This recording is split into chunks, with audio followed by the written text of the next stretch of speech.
in M&A, we have to bring the humans back to the Yeah. conversation and remember this is risky on both Mhm. sides. And it's okay to be emotional about this big thing we're doing. And let's just Right. talk about it for a minute. Yeah. Just work through And it. and it's not always intuitive. Like a lot of this stuff is not No. intuition doesn't always lead you to the right conclusion. Mm-mm. I'm Brandon Poe, and this is the Accountant's Flight Plan podcast, where you can enjoy engaging conversations about mergers and acquisitions and accounting practice management. Listen in on strategies to build a more fun and valuable accounting firm. Welcome to the Accountant's Flight Plan podcast. Today, I have one of our very own, Lisa Handziak. And Lisa is the regional market leader in basically the Northeast and Midwest. Maybe you can just share with our audience what Sure. state. Sure, absolutely. I cover a wide range of states, starting with Rhode Island, Connecticut, drop down to Massachusetts, over to New York, New Jersey, Pennsylvania, then go over to Ohio, go down to Indiana, and then up to Illinois. That's Uh, my region. okay. Yes, and don't Lots of ask us people. why we mapped it that way. That's okay. It works. Yeah, it works. So I'm really glad to have you on because we're going to Thanks. talk about just various stuff around deals. Sure. You know, Yeah. and I think people love to hear kind of the behind the scenes on how these deals get Mhm. made, and that's what I'm hoping that we can share today. So we're going to Sure. get right into it. And one of the things, kind of a pain point for people who are selling, I Mhm. think, you know, I've been selling firms for, gosh, it's going on 23 years now. That's a And minute. one of the crazy things is we have to relearn lessons. It's like, Mhm. it works so well, we quit doing it, or we just have to relearn lessons with mistakes Mhm. over again. And one of the things that I think people underestimate how challenging it is emotionally sometimes Mhm. to sell. And I think it's not only because it's your business and it's kind of your baby that you built, but it's also sometimes coincides with retirement or Right. that sort of fourth quarter, if you will, Mhm. of your life Mhm. and all of the emotional aspects of that whole major life transition. Um, Absolutely. so, yeah, what are your thoughts on kind of the stress? I'll put this under the stress of selling Sure. category. Well, I think it's something that our sellers aren't prepared for. I bring it up early in our conversations, and sometimes they'll laugh and say, "Oh, no, no, I'm ready." But then it definitely shows itself during the deal and in different ways. So I like to talk about it often and early and even do check-ins, saying like, "How are you?" "Oh, fine." "How are you?" "How are Mm, you? How's it really going?" Because I don't think they're ready for the identity crisis that comes sometimes if they don't have a mm, clear plan what's coming afterwards. I don't think they're ready for the deep emotional grief that they experience with letting go of their staff and their clients. Some of mm, these people they have served for years. And I'm a firm believer that this industry attracts great people. mhm. These sellers, they're just good people. They're likable people. They're helpers. They're people that are being entrusted with someone's money. And you know what? You can't hide from your accountant. They Yeah. know. They know what you spend money Mhm. on. They know what you care about. So these are deep relationships often in their life. So one of the things I like to tell my clients is be prepared for it. Even when we're scheduling something as simple as how many buyer calls we're doing in one day, plus their normal load. Once they've chosen their buyer, talking about due diligence, talking about transition planning.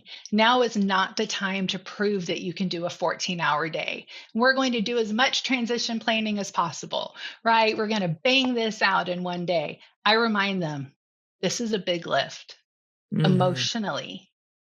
So let's be kind to yourself. Those simple things like eat right, go to bed, sleep.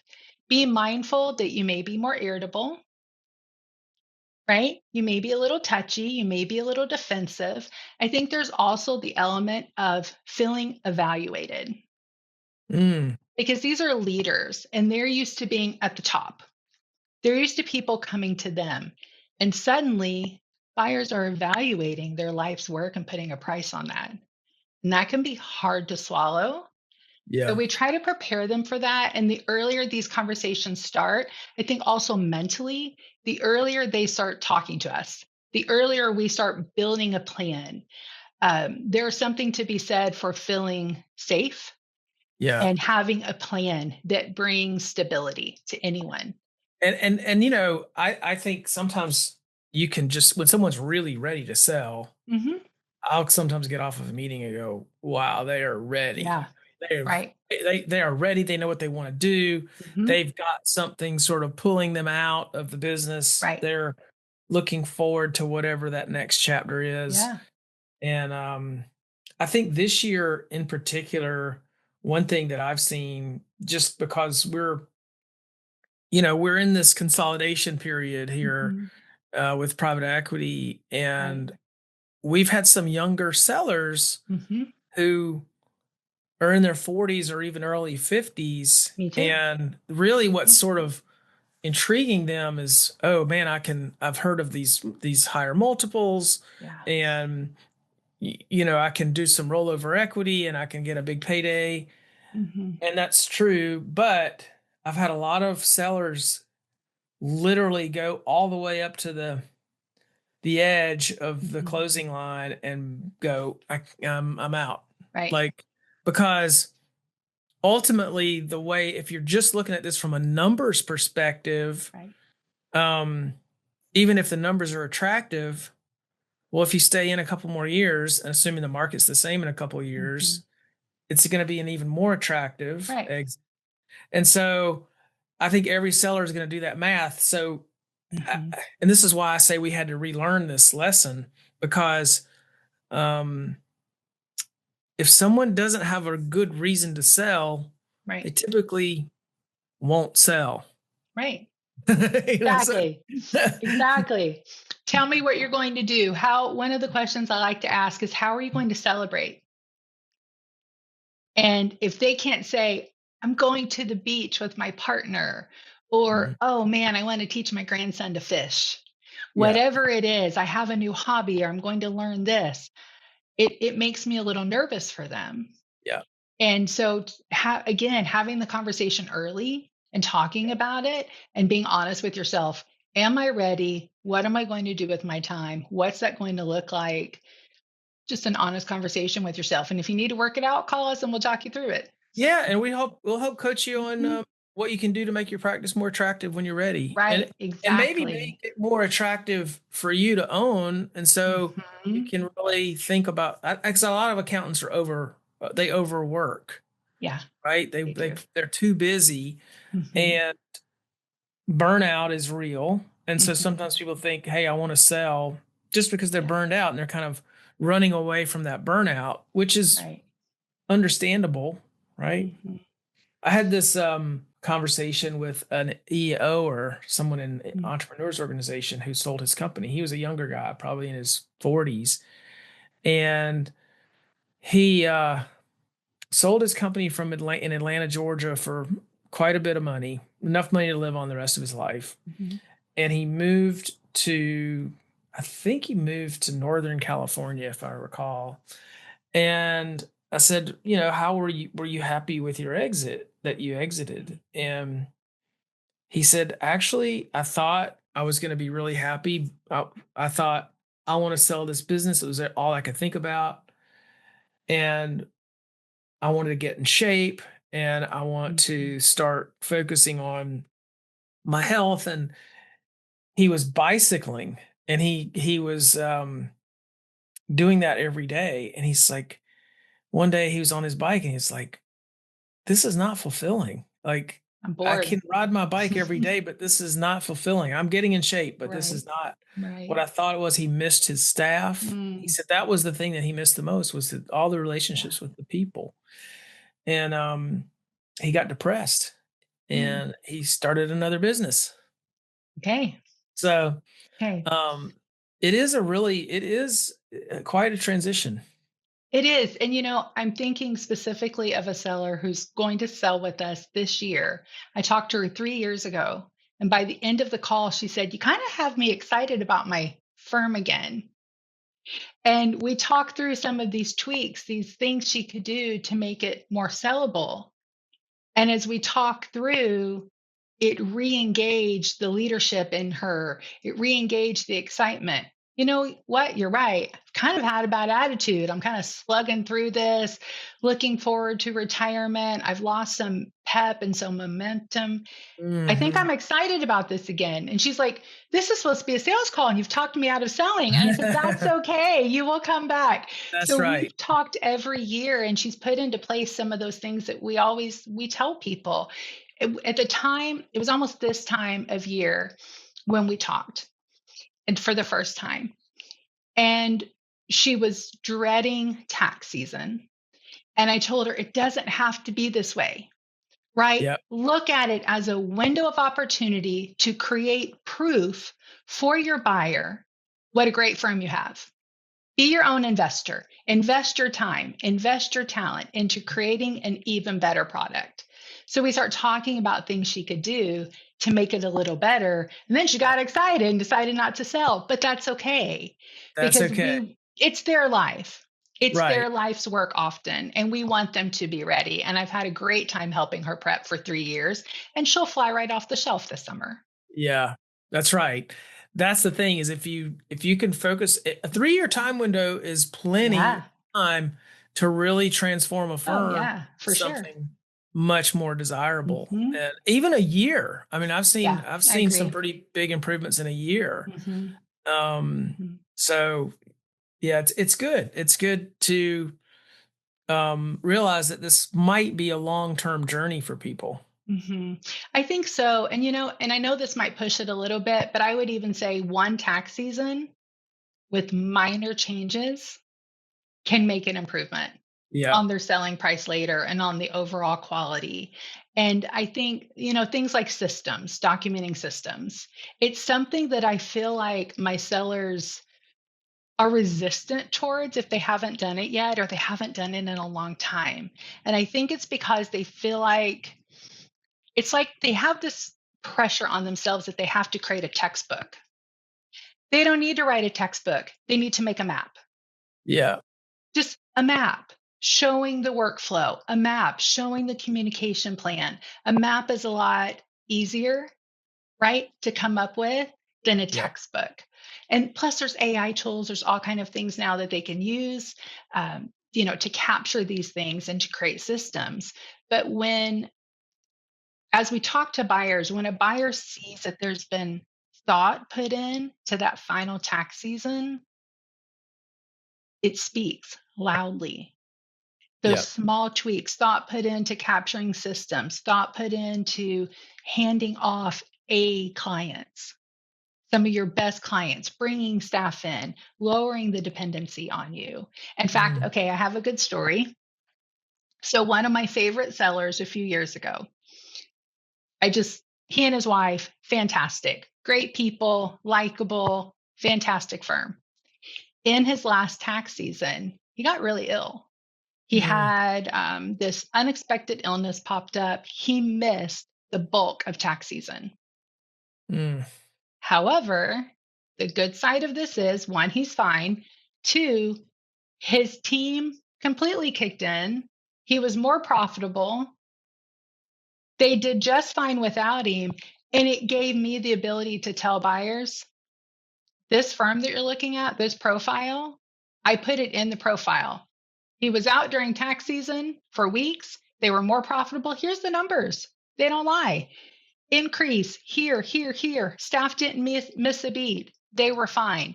He closed with full price, full cash at close, Yeah. and he had Nice. 4 offers. Nice. You know Yeah. what sold it? Him being sick and not being there Yeah. for weeks. It was like no questions asked. How can I get on this list? How can I meet with him? I want to meet with the seller instantly. Yeah. Now it's a rough way to do it being sick, but it still Yes. it still proves my point though. Blessing in disguise. Yes, Uh, but he did great. Do you need to roll out a price increase for your tax clients this year? Download our price increase letter template. It comes straight from our workshop, Accounting Practice Academy, and has been used by countless owners to increase their profitability without losing clients. Get your free copy today. One of the concerns, I guess, common concerns people have when they start the idea of selling is confidentiality. Oh It's man.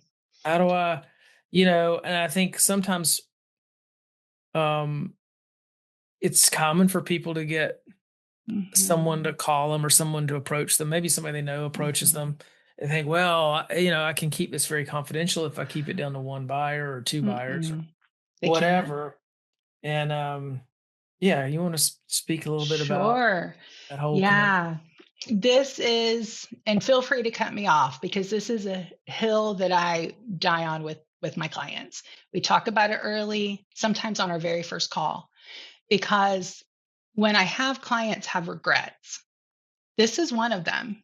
This is probably one of the biggest ones. They don't regret selling. If anything, they don't even regret. I wouldn't put most of the things in the category of mistakes. It's usually a regret of a delayed decision, right? Delayed decision making is usually up there. But as far as mistakes, the reason why I bring it up so early is because, again, this industry attracts good people. So we're talking about leaders that care deeply for their staff. They care deeply for their clients. And every single one of I'm just going to role play and I'm just going to do it. They come to me and it's the same conversation. They say, Lisa, I can't keep a secret from my staff. I feel so guilty. Their guilt gets in their way. It's misguided. I feel so guilty to keep something from my staff. They've been with me for years. They're good to me. We have this great culture. And then they talk for 3 to 5 minutes all about their staff and how much they love them. And then they use the word secret. I feel so bad to keep a secret from them, and I don't want to hurt them, and I don't want them mad at me. So I let them finish, and then I tell them, you are not keeping a secret. You are creating stability. Yep, it's a great way to reframe it. And it is unkind to burden someone that has no control of the situation with your burden. Because, and I say this, and I know it sounds strong, but they get it. I let them know as soon as you tell them, the only person that's going to feel better in that room is you. Yep. You're going to feel relief because you feel guilt over a secret. They are going to feel immediate anxiety. Yep. And it will destabilize. Yes, it destabilizes. It. Oh, I have two. And so not only are they putting their asset at risk, right? It's a financially a poor decision, but also emotionally, it's not a kind decision either, because now that staff is carrying that weight. And unfortunately, humans do what humans do, and we try to control the controllable. So, and I've seen when clients haven't listened, I've seen them lose good people. Yep. Take lower paying jobs, more entry level positions, just for the known. Yeah, and I've seen it negatively affect the buyer too. So maybe that person doesn't leave prior to close, but they put resumes out prior to close, or they start that search. Yeah. And it hits the buyer, 2, 3, 4 weeks in after close, and then they lose a person. So, and the only thing that makes buyers comfortable, staff comfortable with the new owner, is to spend time with the new owner and the new entity. Absolutely. And absolutely. So it's that's a really good way to frame it. I like that. Thanks.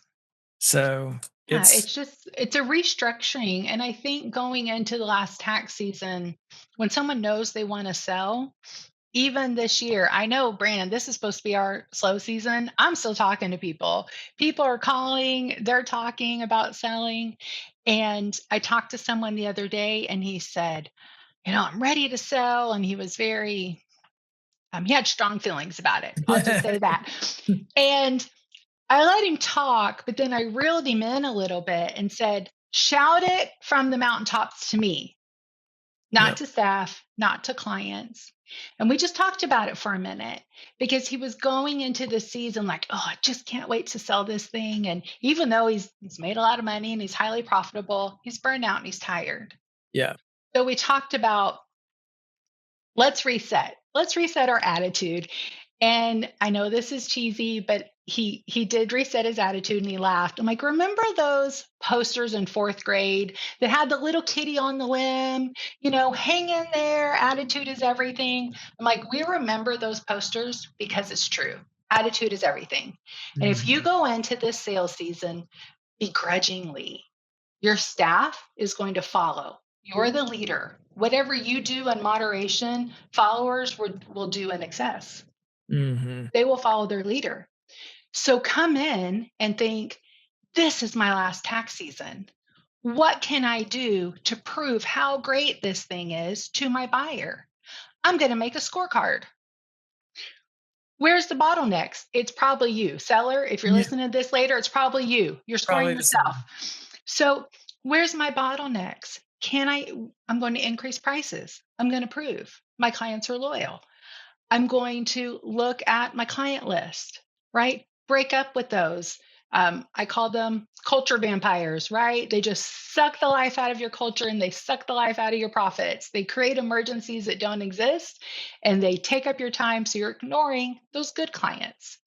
Yeah. So let's make 3 buckets: pricing, clients, staffing. Look at those things. He also needed a little bit of system work, but I showed him an AI tool he could use. Let's get a good attitude. You're going to sell later. And so we worked on the attitude a little bit. He was smiling at the end. We had a little bit. He said, I feel like I've been called to the principal's office a little bit. You kind of set me straight.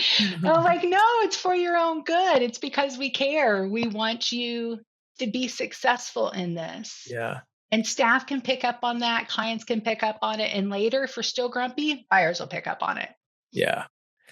Yeah. And it goes back to that readiness. I think buyers also pick up on someone who's not ready. They pick up on, and absolutely. It's well, what other regrets? Can you think of any other big buckets there? I would say starting earlier, just having someone to talk through it and think about little things. Talk to me about this. Talk to me about that. Systems are a big one, not documenting systems. Cleaning house a little, tidying up, cleaning up the books. Accounts receivable. Yeah, I told someone the other day, I said, don't wait for due diligence for your buyer to discover something. Mm-hmm. You tell the story you want told. Do the work now and you present your story. Don't wait for discovery. There shouldn't be any discovery. Right? Tell the story you want to tell. You can control that. Right. So and I think practice is perfect, right? No practice is perfect. Right, exactly. It kind of ties into what you're talking about. They feel evaluated, and it is. What I'm surprised by, Lisa, is like we send out information to gather so that we can market the firms, and people don't know their own. I mean, like they're discovering what their business looks like as they're giving us the information. Right. Do an internal audit on yourself. Yeah. Or, I mean, I think that's a great, that's something we can do too.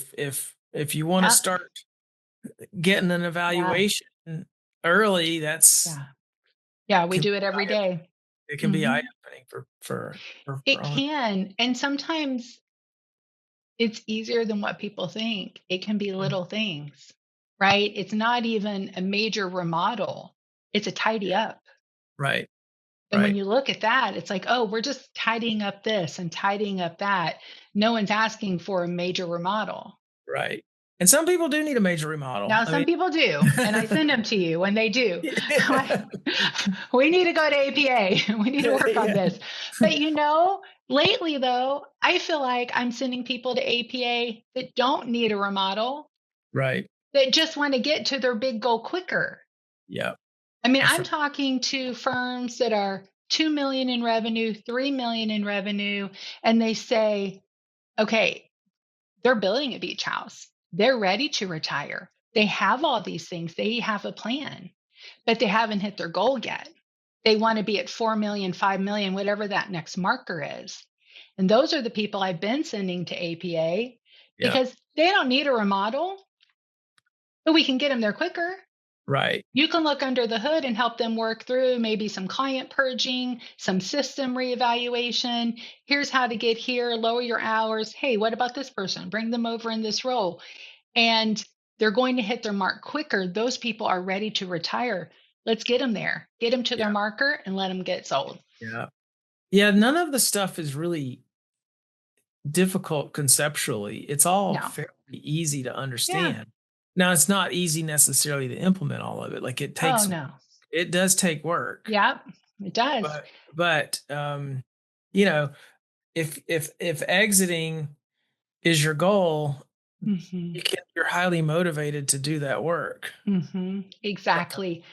But I think having peers, or whether you're working with us or you're in APA, whatever it is, it's like working out.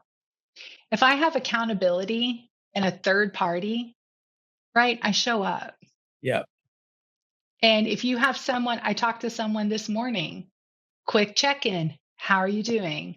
How did this go? How did that go? They had a big retreat in the fall, right? How was your retreat? How's your staffing? Did you fill your hole? He said, I knew you were going to call and ask that and ask about the staff. So we talked about it a little bit. It was an 11-minute call, but he knew that 11-minute call was coming from me this month. And it's just that like accountability partner, right? Like, let's talk, let's get ready. I know you're on track to sell. How are you working the plan? And I need high accountability in my life, or I'm going to eat the donut and not work out and, not do any of the things I'm supposed to do. Yeah. So it's interesting. And then, you think about the other side of the transaction, right? The buy side.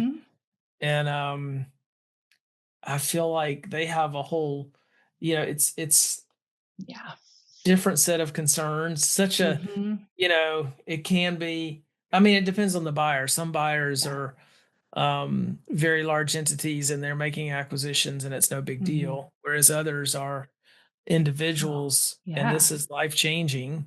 Absolutely. And Other buyers are little couples with 2 kids in soccer, and this is their life savings. Yeah. It's a big deal. It is a big deal.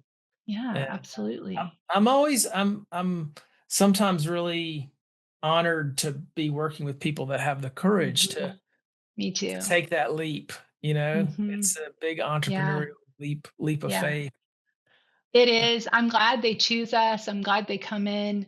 It's really fun for me. I've had a few buyers that kind of stick around, right? They buy, we go through the transition, and then in those follow-up calls, it's, hey, in the transition we talked about, oh, well, if I was buying this, I'd add on to the online bookkeeping, right? The clients are asking for it. Why are we outsourcing this, right? Let's do this, let's do that. And they come back and you see that they've grown. And I think most buyers, they're not buying to hold on to that number, whatever it is they bought, right? That revenue. They are buying to grow. Yeah, and it's exciting to watch. We had one buyer who, this is probably one of the biggest successes I've seen in my career. And this young man had a very young family, bought his first practice from us out of Georgia. And I think it was just under $1 million. It was a fairly, it was a decent sized solo type practice. And he bought this practice, and I found out he has exited. So he kind of participated in his own roll-up strategy. Nice. So he acquired a number of firms from us, and now he has sold to a bigger entity. Good for him. And he just exited like a month ago or so, and he really had quite the payday. I don't want to disclose his information here, but I don't know how many firms he acquired, but it was multiple firms. And he took that risk and he took that on and Yeah. got very well rewarded for it. And it's just kind of fun to see. And he's still young. He's probably, I think, in his early 40s, maybe. Mm, mm. It's interesting working with the buyers. I have a buyer currently, and they're about to close, and the buyers wanted to meet the staff beforehand. It was almost a deal breaker for them. And it's a little bit of a larger firm, full staff, robust staff, um, complicated work that they're doing. And they said, no, we have to meet the staff. We have to meet the staff. And I explained it's a deal breaker for us. And really, it's not in your best interest either. And I just explained why. So we had a few conversations about it.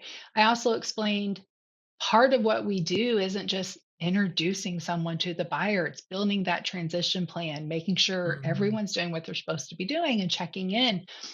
So I talked about the transition plan. I talked about how successful that is and how it's a part of my job that I really enjoy. So we talked about this 3 times, and I finally had to tell the buyers, this is a no-go for the seller. It's too much risk, and really it's not in your best interest either. So, they're going to have to turn down your offer if this is something you're insistent on. And so they thought about it and they came back, and the seller ended up going with this buyer, and they're a great fit. But at the end of the day, they said, you gave us a different way to think about it. And you do this every day and we don't. We have no reason not to trust you. And then as you explained it, we talked about it and it made sense. So, okay, they had their attorney edit the purchase agreement and we're about to close. Yeah. And sometimes we think, oh, that's a bad buyer. Oh, that's right. We have to have this. We have to have that. I think in M&A, we have to bring the humans back to the conversation and remember this is risky on both sides. And it's okay to be emotional about this big thing we're doing. And let's just talk about it for a minute. Yeah. Just work through it. And it's not always intuitive. Like a lot of this stuff is not. No. Intuition doesn't always lead you to the right conclusion. And we've got a lot of experience. We've seen these things happen. We've seen these things. We've seen deals collapse, and crash and burn. What did you say about the, I guess, how did you convince them that this was going to be okay? I talked about basically the same conversation that we have with sellers. When I was talking to the buyers, I'm like, okay, let's play this through. You come, you meet the staff, you feel great. They have brilliant resumes, they're doing the work, all of this already, but you meet them and now you also like them. You feel settled. What's the rest of the room feel like? What's going to happen? Is my job going to change? Yes. Is my work going to change? Yes. Is office culture going to change? All of that, because you walk away feeling like you've reduced your risk, but you've actually increased your risk because now you're ready to lay down the money and buy this thing. But all you've done is create stress and anxiety in the staff. You feel better. They feel anxiety. They could leave. I have a perfect example that's similar to this. So when I worked for Ernst & Young, they were going through some restructuring because I worked in the Greenville, South Carolina office, and they were about to close the Columbia, South Carolina office for whatever reason. I can't remember. So they were making some staff cuts in Greenville so that they could make offers for some of the top people in Columbia. Okay. No one knew what was going on. The way they did these cuts is they would do them incrementally. So they'd bring a couple of people in on a Friday and cut them. And then they'd bring a couple of people in on the next Friday and cut those people. And so there was this long, everybody starts to wonder, oh, the good people are going to go find jobs. They're not going to wait around. Yeah. Right. Am I next? And the resumes went out. And then finally, so I think their intention was to make 10 or 12 cuts. They lost 28 people. Of course. Yeah. Because they created anxiety. Well, and then they even had a meeting and they said, hey, we're not going to make any more cuts. We're not going to make any more cuts. But by then, the damage had been done and the Right. resumes were out there. Yeah. People are interviewing by then. They're interviewing and they're getting great offers. Sure. And so it really hurt the firm. Yeah. Yeah. Yeah. Exactly what you just explained is what I talked to them about. And they got it. When I think sometimes we need a visual. Explain to me what you're going to do. Oh, I'm going to meet the staff. I want to see if we like each other. Great. You walk out of the room. How do you feel? Fantastic. How do they feel? Yeah. Yeah. Right. And now what if it gets hung up in underwriting for a minute? What if the government shuts down and SBA's on hold? Think all those people are all going to wait around? That's right. Right? We saw that this year. We did. So I think just coming back to human emotion and saying, it's okay to feel how you feel. Yeah. Right? That's okay. It's okay to be scared. This is a lot of money. This is a big deal. But let's play it all the way through. Yeah. And there's no loss for me. We have other offers. Yeah. Right. I'm just going to talk you through this for a minute and, see where we land. Great. All right. We have gone a little over. This has been great. Shoot. Great All conversation. Right. No, this is awesome. Okay. I think hopefully people are still listening at this point. Okay. And I think they will be because this has been good, Lisa. Good. I want to wrap up, but I'd love to get a couple of book recommendations. Sure. Okay. I have things on my desk. One, Unreasonable Hospitality. Don't judge me. It looks, for all you people that love and care for your books, it looks rough, but it's because I've read it a few times and then I took it to Cancun with me and read it on the beach. So it's a little bit waterlogged, but it has all my notes. Oh, wow. And so for any industry, this translates. Yeah. I can't stress this enough.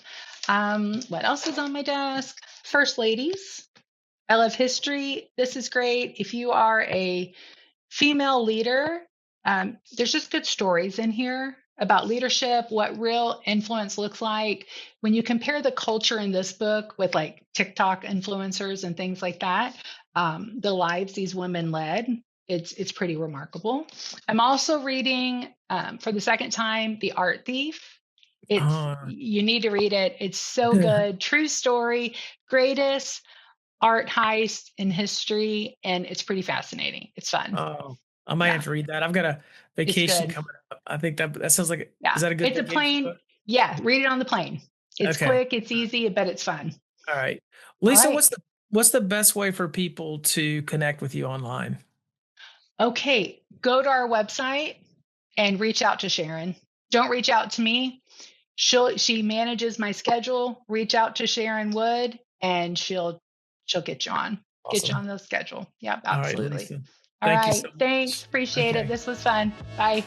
Thanks for listening to the Accountant's Flight Plan podcast. You can keep the momentum going by subscribing and sharing your thoughts with us. Visit our website at PoeGroupAdvisors.com for more resources and tune in next time for more exciting conversations like this one. This podcast was produced and edited by Liesl Epps of Poe Group Advisors. Thanks for listening.